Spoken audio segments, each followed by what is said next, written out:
전국에 있는 돌봄교실 돌봄 전담사들이 총파업을 하게 될 줄은 몰랐습니다. 노동자들이 총파업을 결심하는 일은 매우 어려운 일입니다.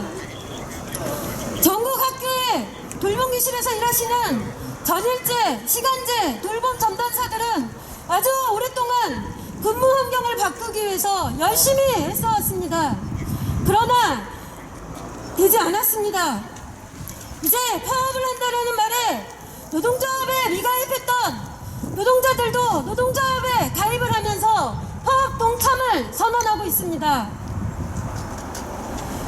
우리 아이들은 학교를 마치고 집에 돌아오면 엄마를 가장 먼저 부르고 엄마를 찾습니다. 돌봄교실도 마찬가지입니다. 우리 아이들이 수업을 마치고 돌봄교실에 오면 선생님을 찾고 선생님을 먼저 부르게 됩니다. 그러나 단시간 근무를 하시는 출근 시간이 다른 시간제 돌봄 전담교실의 아이들은 선생님을 찾아서 선생님보다 먼저 도착하게 되면 돌봄교실 주변을 배회하는 일들도 종종 있습니다. 이것은 아이들뿐만이 아닙니다. 우리 학부모들도 마찬가지입니다. 저희 어린아이가 초등학교에 입학을 했을 때 돌봄교실이 생겨서 아이가 수업을 마치고 방과후교실과 돌봄교실에서 안전하게 있다가 집으로 돌아올 수 있어서 정말 감사하는 마음이었습니다. 어떤 날은 아이 친구 엄마가 직장에서 일이 늦게 끝난다고 저에게 아이를 함께 찾아줄 것을 막 부탁하기도 했습니다. 그런 날이면 저희 아이와 아이들을 함께 찾아서 놀이터에서 놀고 집에 들어와 돌보면서 헐레벌떡 지친 몸으로 아이를 찾으러 오는 엄마를 반갑게 맞이하는 일이 있었습니다. 이렇게 우리는 학교와 돌봄교실에 의지하면서 아이들을 키울 수 있었습니다. 이제 젊은 엄마들은 제가 노동조합 활동을 하는 걸 알면서 저에게 묻습니다. 단시간 일자리 그런 거 말고 안정적으로 일할 수 있는 돌봄교실 전담사가 되려면 어떻게 해야 하냐고 묻습니다. 그런데 전일제와 시간제 채용 기준은 같습니다. 같은 일을 합니다. 단지 온통 단시간 일자리 뿐인 겁니다. 그런 엄마들에게 현실이 겉에서 보는 것처럼 안정적이고 아름답지 않다라는 것을 말하는 저도 속이 상합니다. 우리 사회에서는 이제 돌봄 노동자들을 필수 노동자라고 말합니다. 그런데 진정 필수 노동자가 맞습니까? 그 아름다운 의미와 보람과 무게감을 느끼기 전에 우리는 씁쓸함을 먼저 느낍니다. 학교에서 돌봄교실 전담사들은 그림자입니다. 그러니까 이제 와서 국회의원도 그 이해 당사자들도 학교 돌봄교실과 돌봄 전담사들을 학교 밖으로 지자체의견이라는 명목으로 내몰려고 하는 것 아니겠습니까? 아무리 뜻이 좋아도 현장에서 아이들과 부대끼며 일을 하고 있는 노동자들의 의견은 왜 귓등으로도 듣지 않습니까? 그래서 학비노조는 국회와 교육부, 교육청 여러 기관을 쫓아다니면서 우리 선생님들이 아이들과 어떤 어려움을 겪고 있는지 어떤 근무 환경에 놓여 있는지 절절하게 호소하고 있습니다. 그랬더니 이제 파업을 불과 며칠 앞두고서 정부와 교육부가 파업을 멈추면 안 되겠냐고 하고 있습니다. 그러나 저희들은 내용도 없고 말잔치에 불과한 말에 파업을 보류할 생각 없습니다. 11월 6일 1차 경보 파업을 시작으로 진정성 있는 대책이 나오지 않으면 2차 파업을 더 힘있게 준비할 것입니다. 아이들과 학부모, 돌봄 전담사와 교직원이 모두 안전하고 행복하게 일할 수 있는 돌봄교실을 만드는 것이 저희들 바람입니다. 근본적인 차별과 제도 개선을 하는 것이 저희들 바람입니다. 이 행동이 결국 우리 아이들의 미래에 차별 없고 비정규직 없는 세상을 만들어줄 것이라고 저희는 확신합니다. 그 길에 학비노조가 끝까지 함께할 것입니다. 돌봄 선생님들 정말 아니십니다. 그리고 정말 고맙습니다. 학비노조가 돌봄 선생님들의 노고를 잊지 않고 끝까지 함께하겠습니다. 투쟁! 안녕하십니까. 서울시 돌봄 전담사입니다.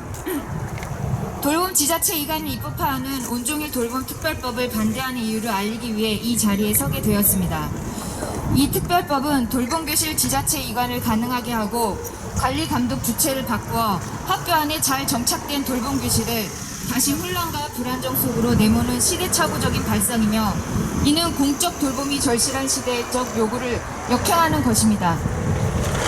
먼저 돌봄의 주체인 돌봄 전담사들은 코로나 위기 속에서도 맡은 바 의무를 다하며 등교하는 아동들을 돌보고 교실을 소독하며 하루하루 위험 속에서도 자신의 자리를 지키며 현장에서 최선을 다하고 있습니다.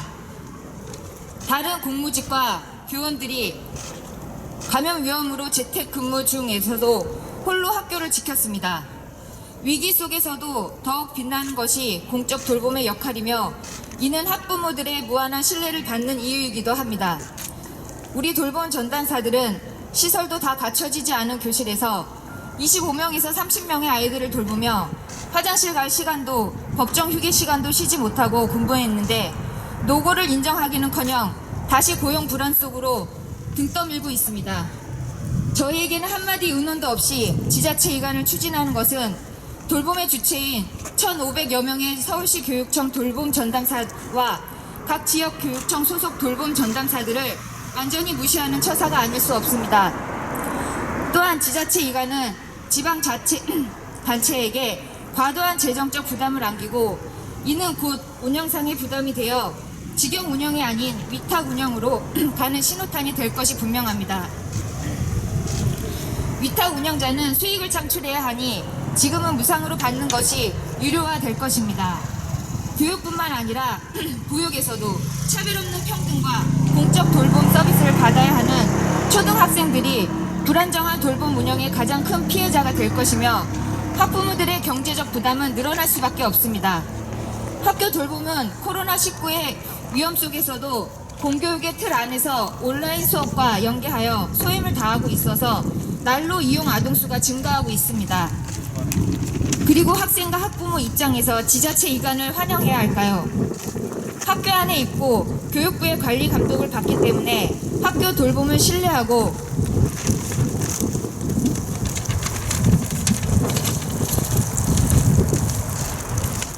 선호하는데, 관리 주체가 바뀐다면 어떨까요? 교육의 질은 꼭 어떻게 될까요? 학부모들의 항의가 빗받칠 것입니다. 방과 후 교실과 돌봄 교실은 학생 복지 차원에서 신설되었고, 지금 코로나 사태 속에서는 더욱 그 역할이 빛나고 있습니다. 교육과 돌봄을 갈라치고 구분하는 시대적 흐름을 역행하는 악법은 절대 만들어져서는 안 됩니다. 이런 악법을 만들 시간에 안정적인 돌봄 운영이 되도록 머리를 맞대고 고민해야 합니다. 과도한 업무와 짧은 근무 시간으로 인해 고통받는 전국의 돌봄 전담사들을 생각하면 가슴이 아픕니다. 노고를 알아주기는커녕 귀찮은 존재로 생각하고 책임지지 않으려는 교육부와 교육청은 반성해야 합니다. 학비노조가 대안으로 내놓은 바처럼 돌봄으로 인해 교사들의 업무가 많다면 시간제를 폐지하고 돌봄 전담사에게 권한을 주어 행정 업무를 경감하면 될 것입니다. 지난 10월 27일 아이들을 만나는 돌봄 선생님 7분이 삭발을 하였습니다. 저는 그 삭발식을 보면서 전국의 모든 돌봄 전담사들이 삭발을 하면 지자체 이관을 막을 수 있을까 생각해 보았습니다. 지자체 이관을 막기 위해 지금 서울의 돌봄 전담사들이 출렁이고 있습니다. 학교별로 파업 결의에 나서고 있습니다. 파업이라고는 한 번도 생각해보지 않았고, 코로나 2.5단계에서도 문을 닫은 적이 없는 돌봄교실 문을 닫아야 하는 우리 돌봄 전담사들의 심정 또한 이루 말할 수 없습니다. 교육부와 교육청은 우리 선생님들이 6일 파업까지 가지 않도록 반드시 책임있는 답변을 내놓아야 할 것입니다. 공공기관은 국민을 위해 존재합니다. 학교는 학생을 위해 존재합니다. 학생과 학부모에게 가장 안전한 돌봄은 교육부 감독 아래 교육청이 책임지는 학교 돌봄입니다. 저희 학비노조 돌봄 전담사들은 공적 돌봄은 누구에게나 공평하게 이루어지도록 하기 위해 돌봄교실의 지자체 이관을 결산 반대합니다. 이것을 시대적 사명으로 생각하고 모든 역량을 총동원하여 지자체 이관을 저지할 것을 공표합니다. 2020년 11월 3일 학비노조 돌봄교사 일동